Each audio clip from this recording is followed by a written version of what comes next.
too, because since it is all for charity, they round up raising close to $2,500 Oh, nice. for a domestic violence shelter. Oh, that's awesome. So how do I sound to you? I can hear you. Good. I can hear myself. I can hear you. All right.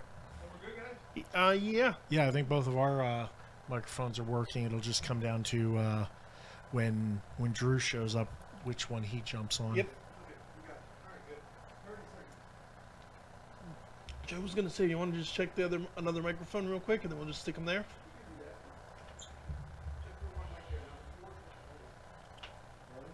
Testing. There we go. Yeah, I can hear Brian fine through that one once you turned it up. Okay, good. Okay, so get it. We're ready to go. So we know 4 works. Okay. Good evening, ladies and gentlemen. Welcome to tonight's episode of Paranormal Encyclopedia. I'm your host, Kevin Mears, demonologist at Paranormal Encyclopedia. I'm author Brian McKinley, godfather of vampire thrillers. So tonight we're going to be talking about witches and werewolves. I mean, I know we said last week we're going to be talking about voodoo tonight, but we're going to push voodoo back to next week. We do have a guest coming in. He is Dru Rusanski. He's historian, currently a law student, and the original co-host of the show. You know, those of you who've been with me since the old days of YouTube will remember him. And if not, he's a real good guy and get to meet him. He'll probably be here around 7 o'clock, so about half an hour from now. So we're going to fill time till then. He hit some traffic, otherwise he'd be here now. So before we get started, I want to, of course, remind everybody about our sponsor, Audible. Guys, if you're into books like we are, you know, Audible is a great resource. You know, if you drive a lot or you do anything where you're something dull and repetitive and you need something to listen to. Yeah. It's audiobooks. Working out, running. The prices, if you want to get a membership, are very reasonable. On top of that, if you go to audibletrial.com/paranormale, that's audibletrial.com/paranormale. Right now, you can sign up free of charge to get a 1-month membership, which will include a free audiobook. Yes. And if you don't, if you get to the end of it, you decide, hey, that's not for you, the audiobooks you get to keep the audiobook. All of Brian's books, Drawing Dead, Ancient Enemies, and Ancient Blood, are available on Audible. I highly recommend checking those out. They're great books. Yes. There's a ton of other books on the paranormal, fiction, fantasy, horror, science fiction, even like science and nature type books if you want to be dorks and go that route. Oh, yeah. And we totally do that too. It's a great resource. So I also want to take a mention to give a shout out to something very cool my fiance Amisha and I got to do this past weekend, which was, there's a new LARP called Forgotten Empires. For those of you who don't know what a LARP is, it's a role-playing game. It's sort of like Dungeons and Dragons, except you dress up in costume and go, in this case, running around the woods. What makes this particularly fun is you go running around the woods with Nerf guns and padded swords, and you're interacting with each other. It's based very much on Star Wars. If you guys know the Old Republic video games, it's based on those. It was an enormous amount of fun. The price is not bad. It's $50 for the entire weekend. That includes 2 meals and your accommodations. But the reason I really want to promote this, aside, Do they serve blue milk? No, I'm gonna have to talk to the new cantina owner. Yeah, they're gonna have to have the classic blue milk. But the point being, what makes this LARP particularly cool, and the reason you're going to hear me promoting this a lot, is that they're taking the proceeds they get out of each LARP. The first thing they're doing with it, obviously, is paying their expenses. You know, they have to pay for the site they're using. They have to pay for the printing things out and all of that stuff. But everything on top of that is going to charity. This past one that we were already at raised somewhere. Last I had heard, they didn't have exact numbers because of last-minute expenses that came up, but somewhere between $2,000 and $2,500. That's going to their women domestic violence shelter, Which is great. It's an awesome LARP. It's run by some wonderful people. We're looking to have the gentleman who owns the company that's doing it sometime between now and June, when the next LARP is. I highly recommend checking it out. If you go to Facebook, look up or Google for that, or look up 3 Raccoons Production. You'll be able to find them that way. 3 Raccoons Production. Thanks. Like I said, check it out if you're in the Pennsylvania area, or New Jersey, Delaware, all that. And maybe I'll see you there. So, all of the advertising out of the way. And we may have more. I'm currently in negotiations to get a new affiliate program going. Oh, nice. Speaking of which, if you want to be one of these people that we talk about, and tell everyone about, please join us. You can sign up. You can be a patron. You can Yes, good point. buy advertising space. That's patreon.com/demonology, patreon.com/demonology. You can contact me on Facebook or YouTube or anywhere else if you'd rather donate more directly than you like through PayPal or something of that sort. You can help out the show. We can certainly set up advertising for you. Yeah. Just like this. Great for like internet businesses and stuff that it's Yeah. hard to advertise. I mean, we're currently, aside from the fact we're on YouTube, we're on a website called Breach TV. Any video creators that are out there, I definitely recommend checking them out. I'll also say I'm going to soon be starting to put up additional videos, and the videos I put up are going to go on Breach at least 24 hours before I put them on YouTube, in addition to what you're seeing here and now. Yeah, and we get like, I don't remember the numbers, but we get like at least We get a couple much better hundred. percentage. We And we get get a couple hundred views. Thousands. Well, on Facebook, but then on Breach we Through get Breach, thousands, we're getting, so. I think our numbers for this month, and this month's a little low, is somewhere in the neighborhood of 3,000. So there you go. And past months, it's been much higher. That's a lot of people potentially seeing and hearing your stuff. So tonight, to get on topic, witchcraft and werewolves, and we'll get into this a little later. But if you don't know, witchcraft is very much related to werewolves. Yes. But let's start with witches. It's probably one of the most complicated words in terms of meaning in the demonology-related fields, because you have a lot of people who have very serious opinions about what a witch means, and they get very offended if you try to point out they're wrong. Yeah, well, it's a word that the meaning has kind of changed to an extent. There's what witches used to mean, and then there's the modern definition of self-applied witches. Then there's a third category, but there's also how anthropologists define it, which is more inconsistent with the original meaning. Right. So to be clear, because this is something that gets confused, the word witch comes from Old English. It originally does not refer to a religion. And nor does it necessarily refer to something evil. It simply refers to the practice of magic. The word Wicca, which is of course where the religion comes in, and we're going to talk about that, also derives from this word, which originally means the magic. Yeah, although in most folklore and most societies and cultures, you go back and witches were usually people that used magic for evil purposes. Yeah. Well, there's a thing. There's a distinction in anthropology, and there's a distinction in a lot of ancient societies between the shaman or the witch doctor and the witch. Yeah. In a lot of shamanistic cultures, you have shamans who practice magic, but they practice magic for the good of the tribe. And then you have witches which practice magic for their own gain and usually for more destructive purposes. Yeah. There's overlap between the two, certainly, because, and this is something a lot of modern witches forget, that to understand how, one of the principal jobs of the shaman is to counteract the attacks by the curses of the witch. So to understand how to break the curse, you have to understand how to cast the curse. So shamans properly, they knew everything the bad guys knew, they just didn't use it. And even sometimes they did, because, fun fact for all the whole, for how much Christians get up in arms about cursing, there are curses in the Bible that are laid down for followers, Jews and Christians to use. There's a whole series of psalms known as the imprecatory psalms, which are designed to curse your enemies. The way a lot of Jews use these, of course, is a Jewish form of exorcism. Or it's okay. We're going to curse our enemy, but it's a spiritual enemy, not a person.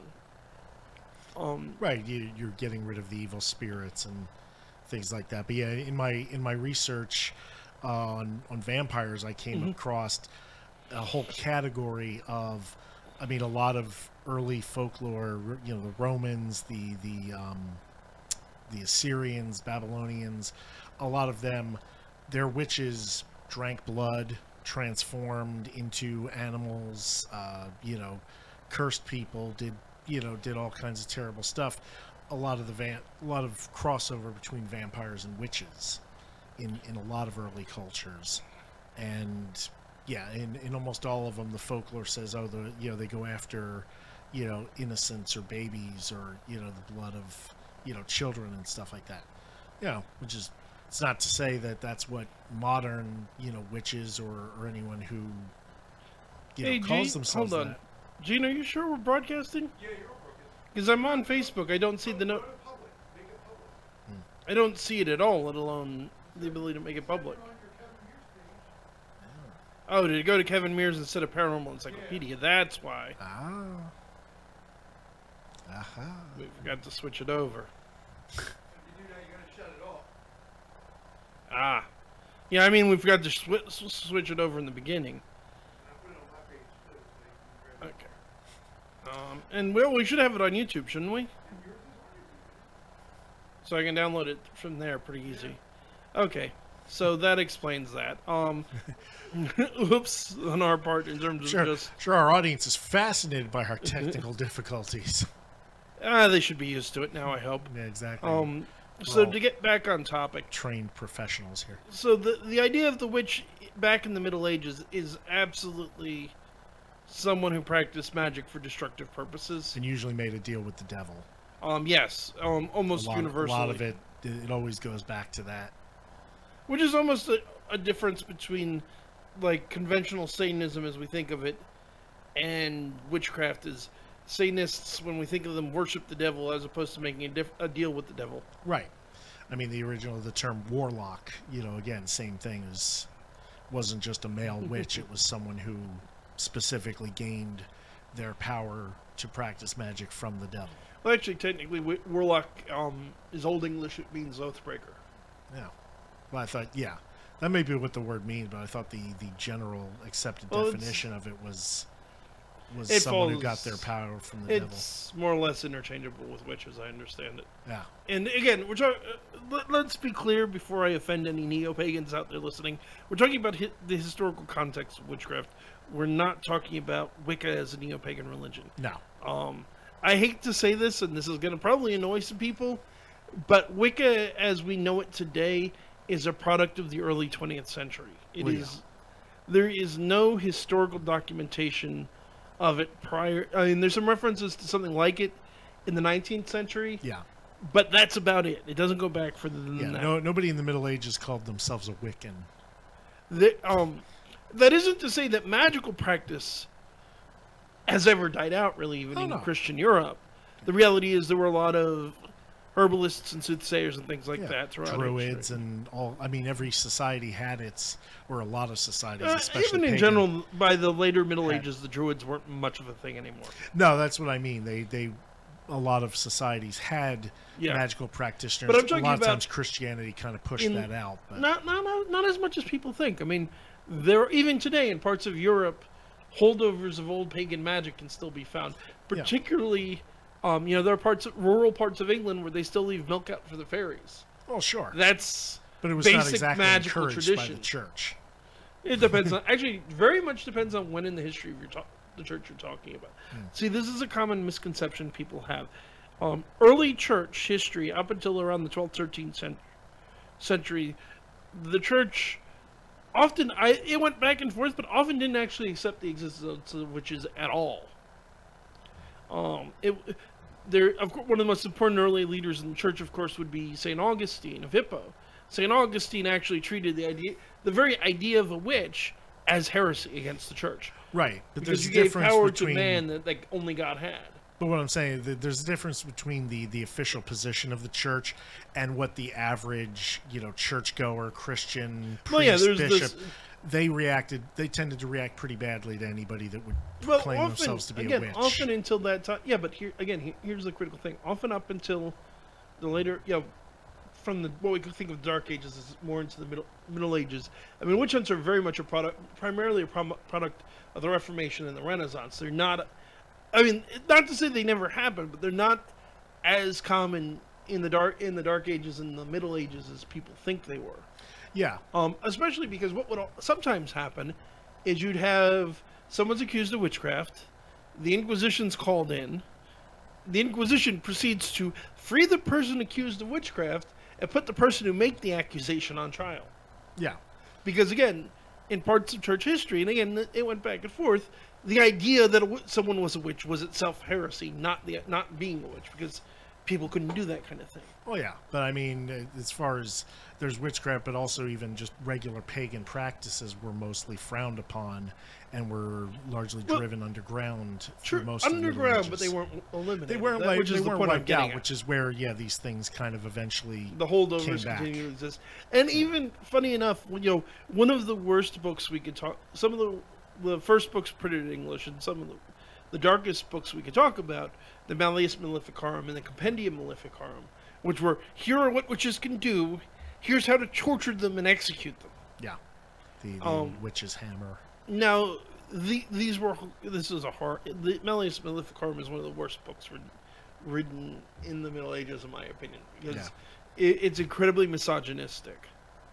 But what's interesting here is even in these books, there is a distinction that there's a type of magic that works by natural processes that is completely acceptable within the church.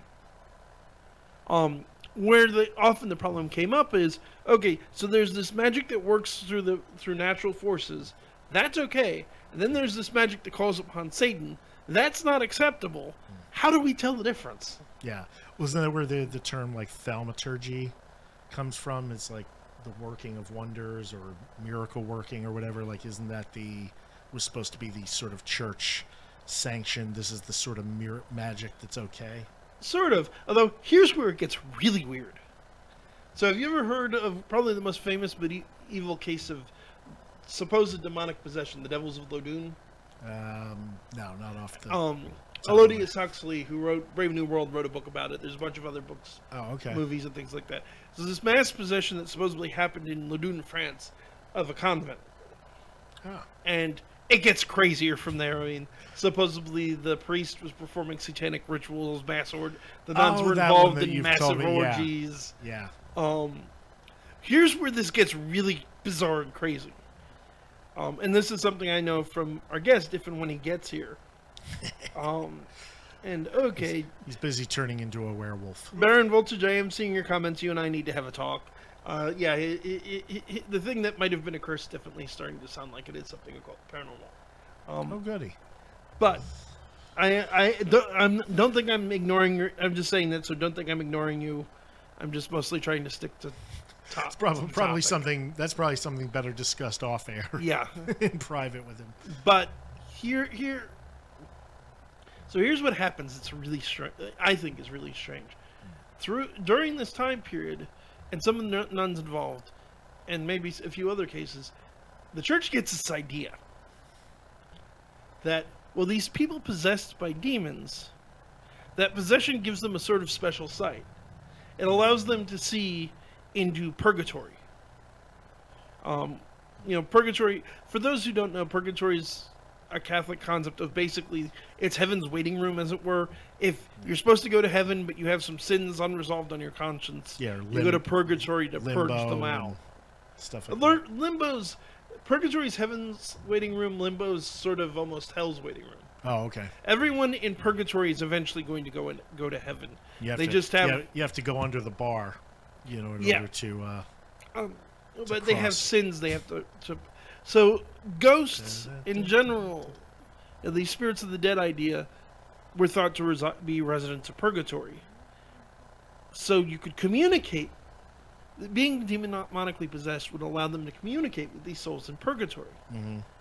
So these women were sent out by the church with ordained exorcists to basically to ride herd and keep them under control. Oh yeah, we talked about this one. As church-approved necromancers. Yeah, because that's another one. People who play D&D have developed a different idea of necromancy, but apparently the original idea of necromancy was summoning spirits to learn about the future or to gain knowledge. It was not controlling ghosts and raising zombies and the controlling ghosts isn't too far off. Well, I guess controlling them, compelling them to tell you, and later, as you get into the Middle knowledge and Ages stuff. and later, there you start doing other things with them, using them for curses. I think that comes from the original idea of witches sending evil spirits to do their bidding and it stuff. And they does. probably just adapted that and said, okay, so now necromancers can do that with ghosts. And there's some screwy things necromancers. I mean, necromancers get into some screwy shit. To do it properly, you need a dead body. You dig it up. Mm-hmm. You basically, in fact, reanimate the body with the soul. It speaks, and then you destroy the body. Mm-hmm. This was, of course, a common way of scamming people by, you set up an air tube, you bury a guy for a while, and then you dig him up, and then, oh, spirits speak, and then the guy just starts talking. Yep. If there was a belief, there was a way to make money off of it. And people did. People always did. Just like the old, one of the vampire ones that I always loved is the Dhampir that could see vampires, but nobody else could, even when they were invisible. Yes, and so the Dhampir would go and fight the invisible vampire and go and tell the tell the village, hey, I saved you. I drove out or destroyed the vampire, so pay up. And they usually, they were a little more clever than make it sound, because they usually would use some sleight of hand to produce blood. They'd stage a fight in public, and then they produce blood using sleight of hand effects and things like that. And they looked like they were fighting something. They'd create problems first to make it look like a vampire was plaguing the or just the look for a place that already had. Oh yeah. Yeah, because let's face it, a lot of vampire outbreaks were probably actually tuberculosis and a couple of other diseases that weren't well known at the time. Yeah, there was all kinds of things. Certainly, that could be blamed on vampires. The Mercy Brown case, it's very famous in the U.S. Yeah, almost certainly was a case of tuberculosis. Yeah, well, and it would explain why it would travel through families and things like that, because you had the contaminated stuff still around. If somebody just died, it's not unusual to have dreams about them, which explains people having these visions of being visited by family members who had just died that feed on them. Add to that the sleep paralysis. Yep. And if those ideas were already around or somebody planted them in your head, suddenly it becomes, that's exactly what happened. But so anyway, vampires and witches also crossover, same thing with vampires and werewolves. As we've talked about before, in the modern era, we tend to, especially in most modern fantasy, there are vampires, there are werewolves, there are witches, there are fairies, and never the twain shall meet. And folklore is nowhere near that. Oh, simple. There's all kinds of crossover. Most fairies started off as some kind of vampire. Or at the very least, ghosts. Ghosts, werewolves, or both. Yeah. Vampiric ghosts. A lot of fairies can change shape, like were creatures. Yeah. A lot of the witches change shape all the time, so they blend in with werewolves. A lot of werewolves were actually sorcerers. In point of fact, in most medieval folklore, and as Dru will tell you when he gets here, I'm sure could tell you when he gets here soon, there is no single unified definition of werewolves in the Middle Ages. No. Every country, pretty much every country of Europe had its own variation. And countries outside of Europe had similar creatures. In Japan, where wolves aren't a big thing, it was foxes. Yep. In foxes, tigers. Scandinavia, they had wolves, but they also had bears. Tigers are common in India. In Africa, lions, you've got you have leopards and people. hyenas and lions. In the United States, you have coyotes and, for that matter, buffalo, and then skinwalkers, which could be literally anything. Yeah, including looking like you. Yes, yeah. Doppelganging was a big thing where something could come and look like. Now, doppelgangers are a whole fascinating subject into themselves. That deserves its own. There's so much in there, but yeah, the main thing with werewolves is nowadays we have this idea about how werewolves you get bit by a werewolf, you survive, you become a werewolf, which doesn't appear anywhere in the folklore. More or less came about through fairy tales, and then became popularized by the Wolfman. Even the biting doesn't really even appear in fairy tales. I think there's like one French fairy tale where that's how somebody became, or there's also drinking water out of a paw of a werewolf. Yeah, there's a lot wearing of different a wolf ways. skin belt's one of the most common ones. Yeah, that's being a born a sorcery werewolf. thing. Yes, werewolves are born in folklore more often than any other condition. Being cursed. Yes, curse can happen. Making a deal with the devil to gain the power of Often, becoming though, when a you werewolf. make the deal with the devil, you get the belt, and that's the Hexen wolf kind of potions. idea. Potions. And yes, recipes for these potions do still survive. Yeah. I strongly recommend not taking them because most of them include major hallucinogenics and severe toxins. Yeah, some like of them there Wolf's are... Bane and Nightshade are both common ingredients, both of which can be extremely hallucinogenic, and both of which can kill you. Yeah. There are potions, there are also like ointments that you would rub on your skin, but that would also have a tendency, if it had hallucinogens, there's a good chance that that's why people thought they were transforming. We're going to tie this more into witches in a second, but I want to comment particularly on the wolf skin belts. Yes. Because there's an actual historical origin point for this, in my opinion. Because here's the thing you run into. If you look in all over the world, Africa and in the Native American tribes in particular, you'll find what they call totem magic. Mm-hmm. You put on the skin of an animal to gain the animal's strength.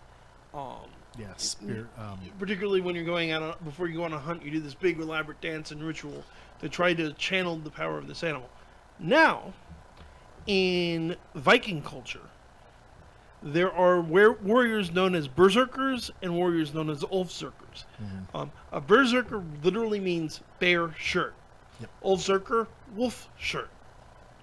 These are warriors who would wear, and we have historical record of this. They wore skins of animals into battle, and of course, you've all heard, I'm sure, the word berserk.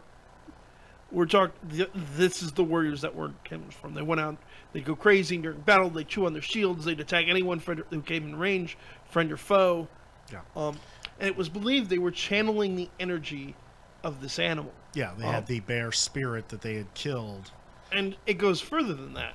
In some of the original Pros and Eddas, not only do they gain the power of the bear, they turn into a bear.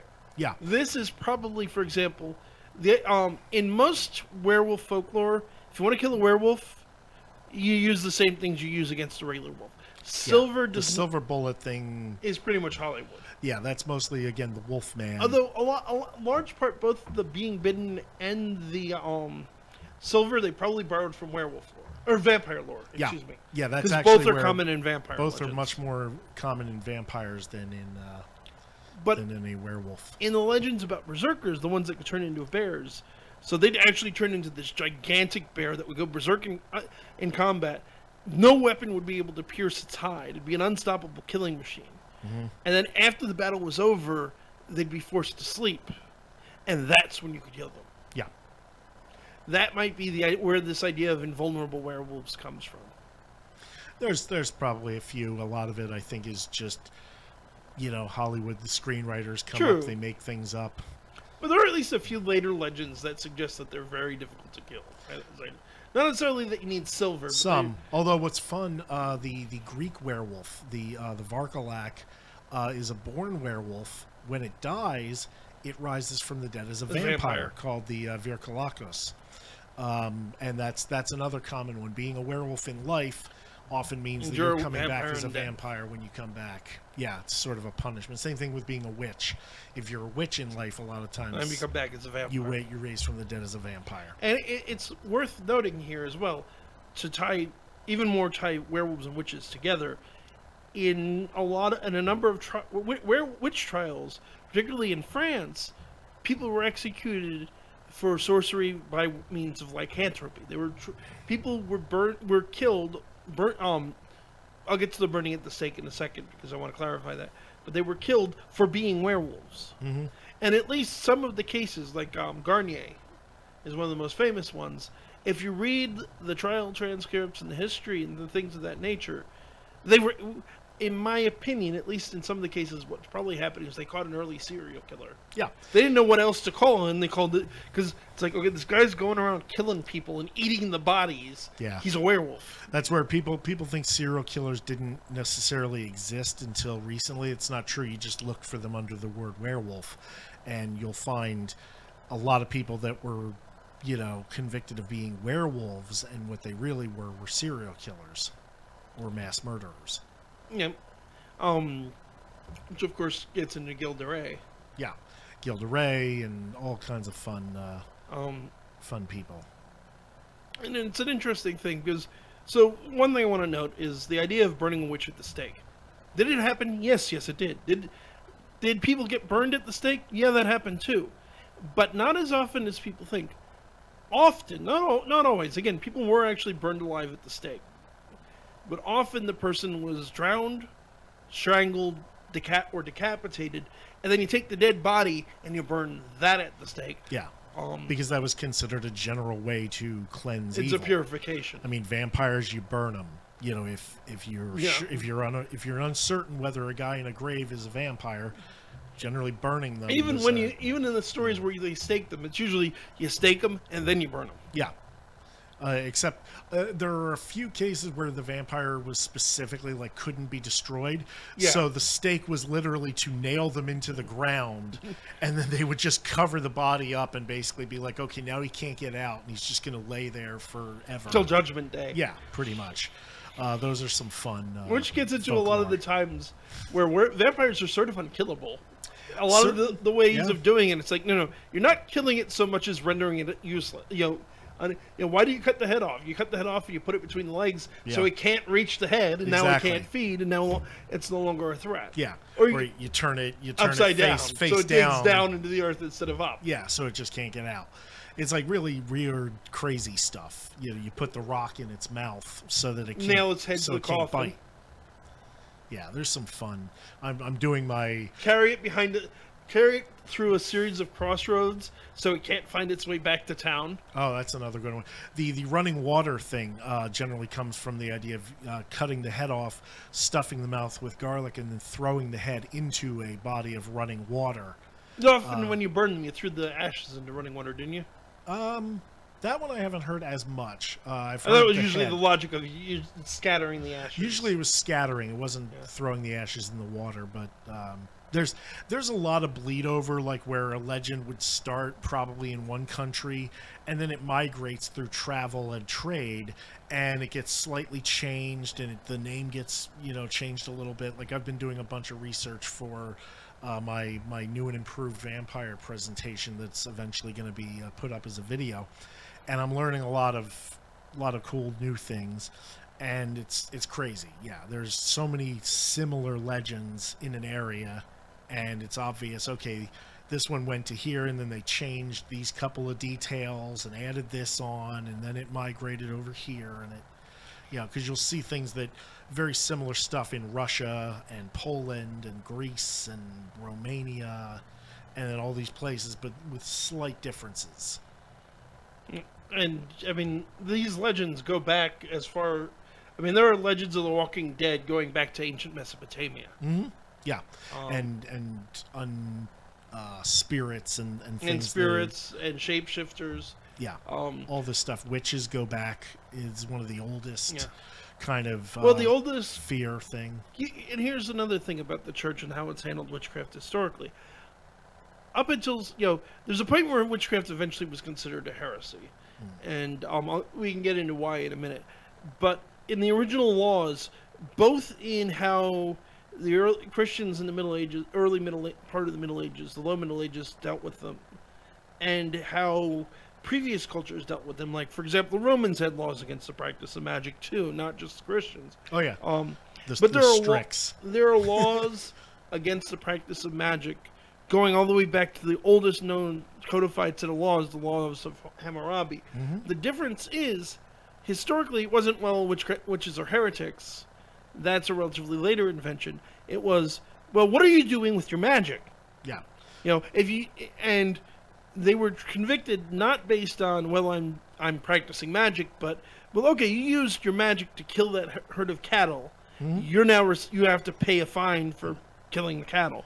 You go to prison for killing someone with magic. Or sometimes they were stoned to death or whatever. It depends on what you did. Depends on the society.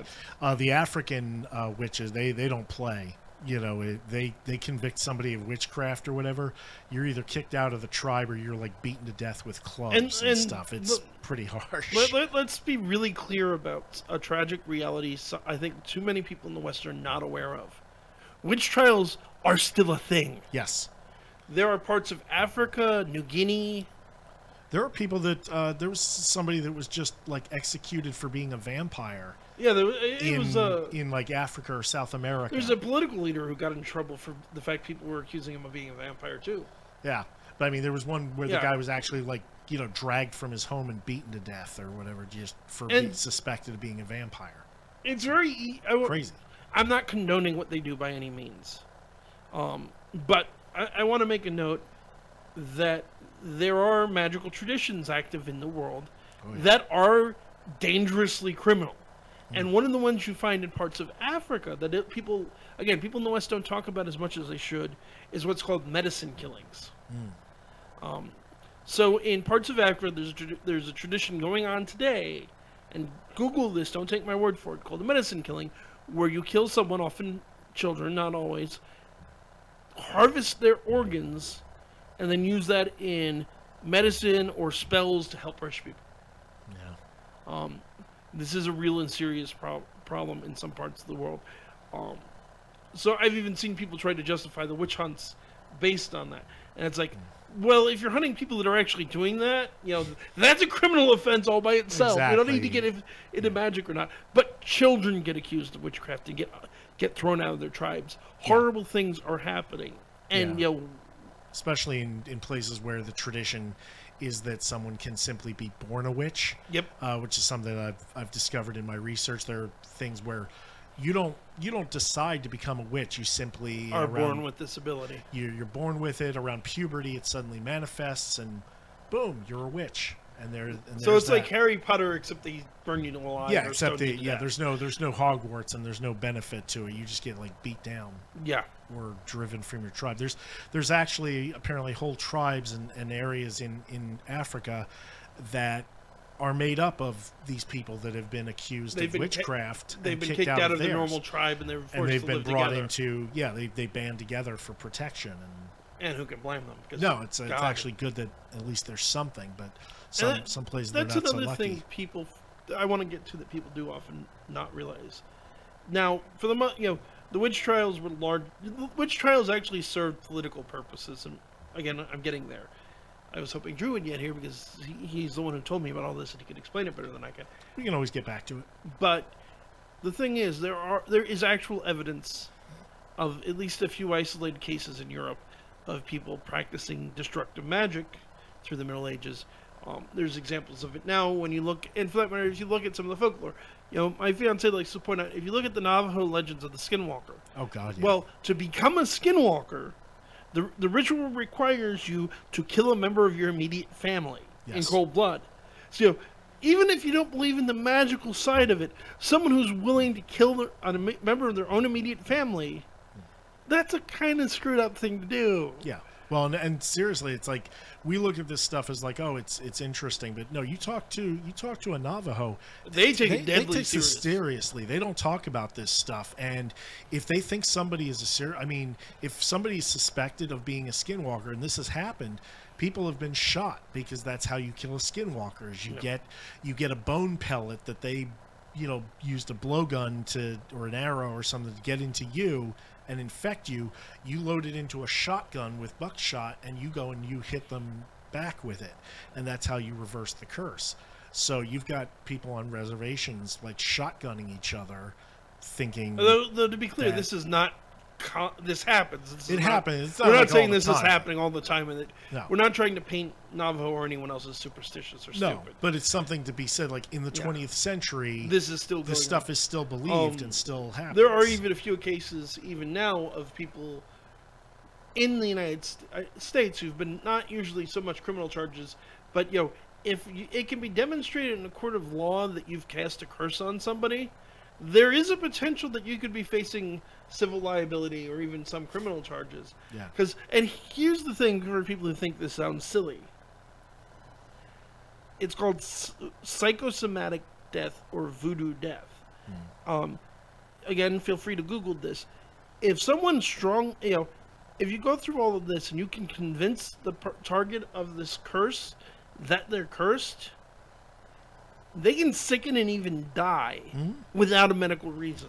Yeah, it's essentially like psychological harassment. They place that would be where objects and stuff, and they basically scare this person. It is. Well, it's not like psychological harassment. Well, it is psychological harassment. But yeah, it even can be a form of gaslighting. That's where a lot of voodoo and stuff still takes place and still has an effect, especially in places like the Caribbean, where the belief is strong, and in parts of Africa. And here in the U.S. And there are people in the U.S. that take this stuff very serious. Oh, yeah. Especially in, like, Louisiana is the most famous place for it, though it does exist elsewhere as well. Anywhere you have a community of people that have come from one of these countries. Yeah. Or just, keep in mind the popularity of the paranormal and all of this here in the United States is bringing that belief back, so it's becoming issues again. Oh yeah, I mean Haiti has huge. And here's the other thing to realize about all this: even if you don't believe in this, be aware. The fact there are a lot of people that do means it is very lucrative. Father Joseph Brose, the priest I've worked with before he passed, had a situation he was involved with a woman. I believe, in fact, she and her, if memory serves properly, she and her boyfriend were both of Haitian descent. And this woman's boyfriend decided to curse her, specifically because he wasn't getting any. She was, she might have considered sex before marriage, but I want to wriggle my finger in a date before we do that. And it wasn't that he wanted to kill her per se, but he wanted some nookie. He was pressuring her into using. And he went to this voodoo practitioner that operated at the time. I don't still know if she does or not, in Philadelphia. This woman had been a VP for, I think it was Bank of America, one of the biggest banks in the United States. Yeah. She quit her job as a vice president for a major bank to open a voodoo shop because she could make more money doing these curses for people than she did. Mm-hmm. Well, look at the most famous one from New Orleans. Marie Laveau? Marie Laveau, yeah. We'll get into her next week. Yeah, when we talk about voodoo, there's some fun stories. So, aside from where is Dru, where is Beth?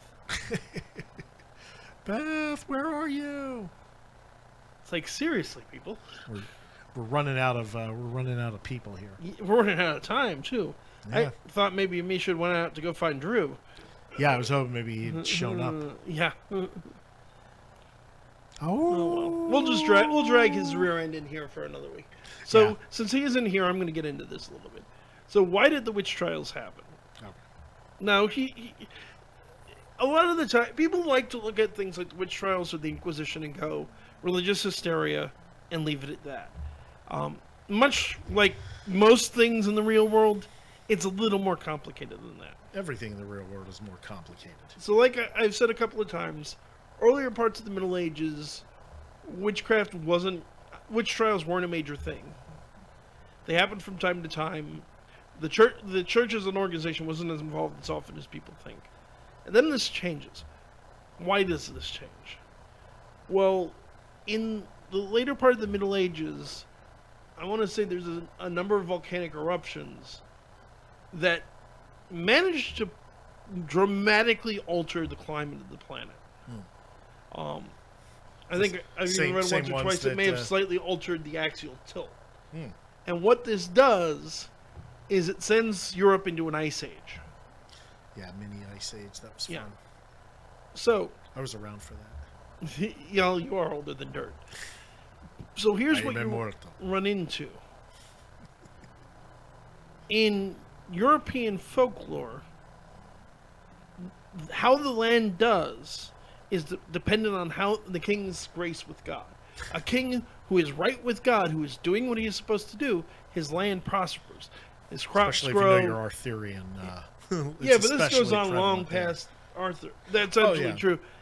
So the crops grow, the animals stay healthy, the land is wealthy and successful. If the king anchors God, God blights the land. This deals with the idea of noblesse oblige and a lot of other things. So what you have happening is Crops are dying. Farm animals are dying. It's getting colder. It's storming. Yeah, the soil isn't supporting. People are scared. Because of the beliefs of the day, people are turning against the nobility. They're turning against the church, which is also at this time realistically a political organization as much as it is a religious organization. The people in power need a way of maintaining control. They dig up this old medieval idea of witchcraft, that witches can whistle up storms and things of that nature. Mm-hmm. It's one of their favorite things is to mess with the weather. And it gave the people in power a scapegoat to blame problems on and stop the rebellions that were already beginning to happen. Now, I am not by any means trying to justify the witch trials and say that they were a good thing. They weren't. Well, no, explaining something isn't justifying it. They did serve a political and socioeconomic purpose. They weren't just religious hysteria. Oh, yeah. Another interesting example of this that's even more clear-cut is the Salem witch trials. Oh, yeah. Which are a totally different kettle of fish than European witch trials. European witch trials, we just went into all the why, and you know what? Truth be told, even the European witch trials get blown out of proportion.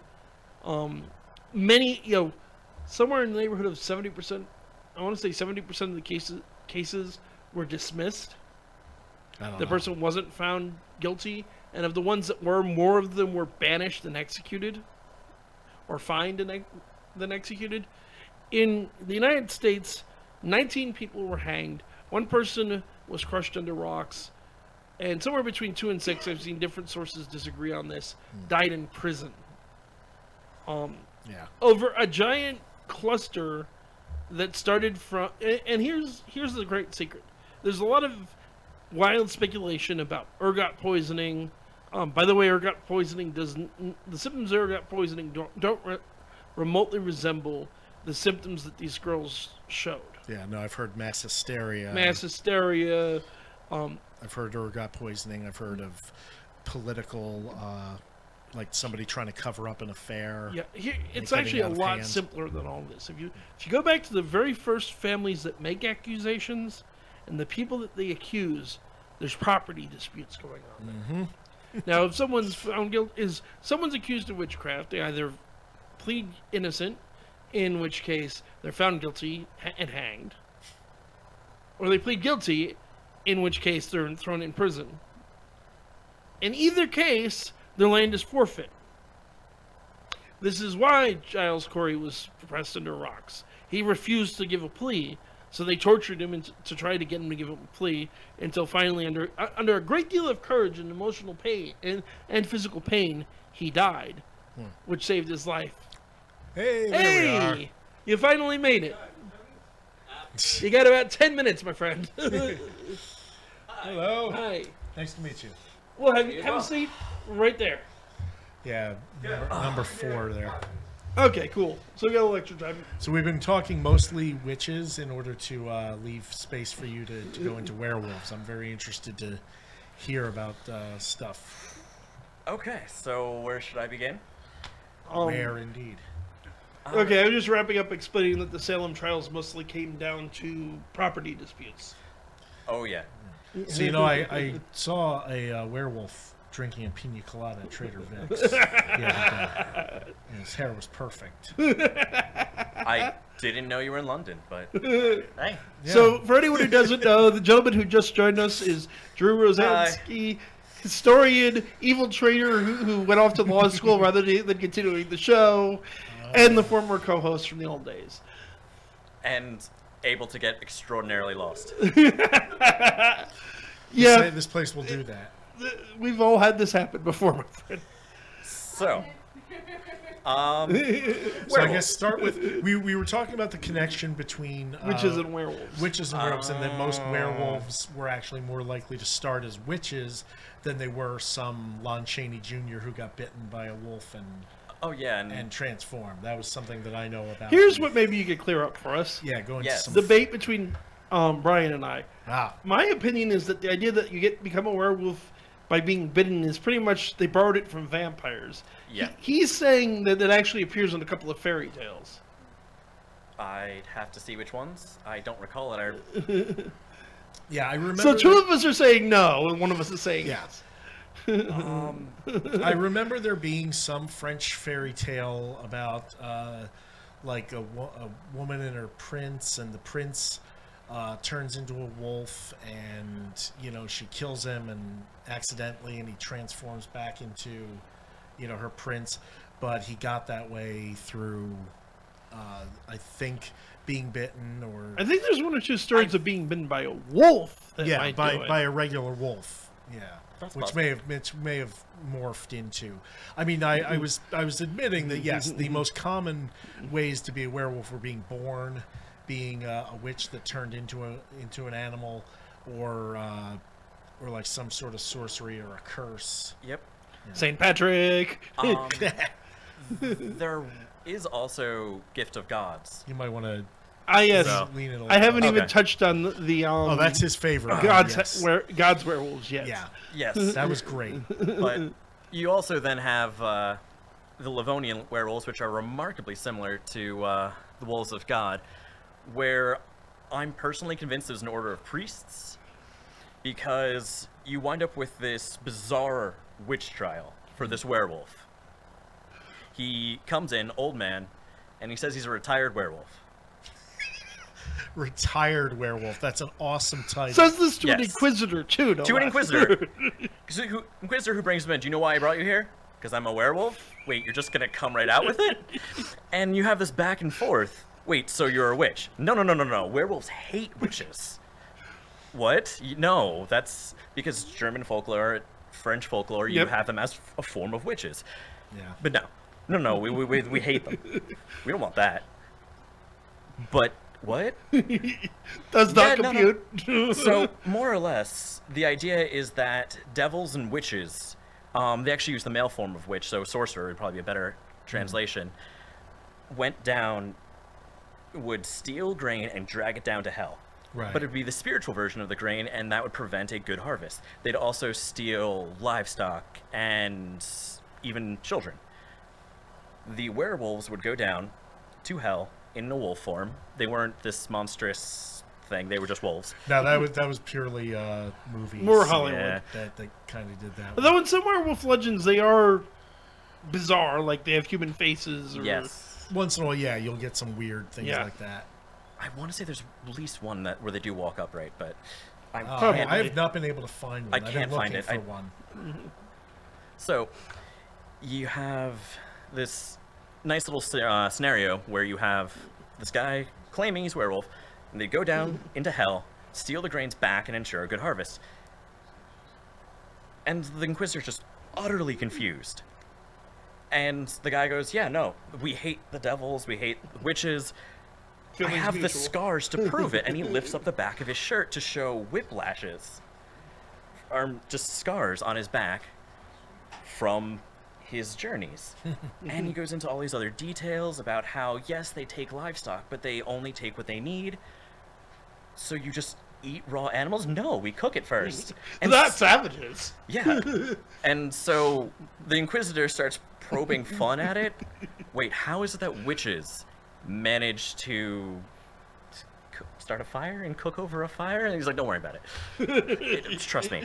You're not gonna like the answer. But the coolest thing I thought was the form in which you would become a werewolf through that was an old werewolf would take a drink from a glass and would pass it to the next person he wishes to initiate, and that person would, so as happened to you, may it happen to me, drink. And then the being a werewolf would pass down from the older generation to the new, and the old would no longer be a werewolf. As one of the stipulations the Inquisitor put on this werewolf before he released him was, please don't pass it down to someone else. And go to church once, please. And he wasn't, as I recall, he wasn't tortured. He wasn't executed. Nope. No. Nope. So do you know? Do you think that has a relation to the idea of drinking water from a wolf's paw print? Could that predate it, or might that be what inspired it, and it got changed and corrupted? Because I know ideas tend to move from one It place seems to like another one and may have turn influenced the into other a at some telephone point. game. Probably. It'd be impossible to say since that is Livonian, and they have no sources of writing themselves. Yeah. The only thing you have are periodic mentions from Germans, and this is the only mention of a Livonian werewolf. Yeah. There are actually, I've seen at least, and I remember messaging this to you probably a year or two ago, another trial of a similar werewolf. So this isn't unique to Livonia. The one I want to say the one I found was Italy. It was the Roman Inquisition, and the guy actually used the wolfskin belt that was given to him by a member of the order. And he was sentenced to 40 lashes, but then the sentence was immediately commuted because he was old. And they basically, so his actual punishment was never do it again. And go to church. And go to church. Stop that. Yeah. Which is just an absolute, the whole idea is just fascinating to me. And again, it's interesting. There's an author who I'm hoping to get on the show at some point by the name of John Michael Greer, who has some unusual theories. But he talks about the idea that werewolves and similar shapeshifters, instead of the body physically changing, it's kind of a form of astral projection. And That's one that I've heard before. and it fits with these Livonian werewolves, because if I understand it right, isn't it more they leave their body and become a wolf and go out? Or is that the Roman one? Kind of like a Benedante. I don't think they mentioned, but No, the Benedante would be another example. Would be a different example, but yeah, there's a lot of folklore of witches astrally projecting to do their magic and whatnot outside of their body. And which also gets into the idea that the whole thing's just a delusion. There's also period debate about that. I want to say that was somewhere within the Malleus Maleficarum. Yes, it was. Where he's debating because you can't have a human change form because that would be an affront to God, because made in God's image, and yes. there are limitations on what the metaphysical can and can't do, and that would exceed it. And that argument actually goes all the way back to Augustine. Yeah. Although it didn't stop a lot of cultures from having witches and stuff that shapeshifted into all manner of things at their convenience. Oh yeah. Mostly predators, though not exclusively. Not exclusively. There's a kind of witch that turns into a chicken to do its evil deeds. There's shamans, Mexican witch, Native American shamans that could turn into bison. Yep. Deer. Which makes sense given the importance of bison in Native American cultures. Deer. Yeah. There's a few legends of particularly women that could turn into swans. Oh yeah. Rats and moles too. Yep. Mm-hmm. Almost anything that you find. But so what is your favorite werewolf? Like as far as just to jump to movies, because that's a big thing of mine. You know, what's your favorite like werewolf movie and why? Probably Werewolf: The Beast Among Us, because it's subtly steampunk. Because going too hard steampunk, it gets a little crazy and it's hard to follow. This was in Generistan, Europe. Generistan. Full Moon Land by Full Moon Studios, generic Europe. It was just everything you'd want out of a werewolf movie that wasn't pure horror. Nice. You have all the mystery elements, you have some degree of moral ambiguity, the nature of duality explored to a certain degree, all with a low budget. Yeah. I'd have to say my favorite stands is the original Howling. Yeah, the Howling is a favorite of mine, although I do always have a soft spot in my heart for the Wolfman. You know, So do I. The original Lon Chaney Wolf.